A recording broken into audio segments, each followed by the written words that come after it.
Hello guys, CAT quant videos में आपका बहुत बहुत स्वागत है। और हम कर रहे हैं टाइम स्पीड डिस्टेंस का एक बहुत ही बेहतरीन क्वेश्चन, बहुत ही बेहतरीन तरीके से व्हाइट बोर्ड पे यहाँ पे आपके लिए।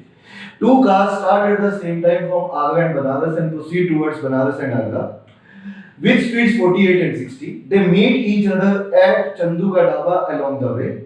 Now, if Chandu Ka Dhaba is 50 km closer to Agra than to Banaras, what is the distance between Agra and Banaras? This is what question is asking. Now, question को करने का तरीका देखिए। यहाँ पे मुझे बताइए कितनी सिटीज है भाई? दो सिटी है। एक सिटी हमें क्या दी हुई है? आगरा दी हुई है क्वेश्चन में, और दूसरी क्या सिटी दी हुई है? बनारस दी हुई है। एक कार चलती है कहाँ से? एक कार चलती है हमारी आगरा से, और दूसरी कार कहाँ से चलती है? हमारी बनारस से चलती है। जो आगरा से चलती है उसकी स्पीड कितनी है? 48 की है। जो बनारस से चलती है उसकी स्पीड कितने की है? 60 की है। दोनों ही कहाँ पे मिलते हैं? कहीं चंदू का ढाबा पे मिलते हैं, जो कि 50 किलोमीटर क्लोजर है आगरा के देन टू द बनारस। हमने कहा अगर एक 48 की स्पीड है, दूसरी 60 की है, भाई जितना टाइम ये वाली गाड़ी यहाँ पहुंचने में लेगी उतना ही टाइम ये वाली गाड़ी यहाँ पहुंचने में लेगी।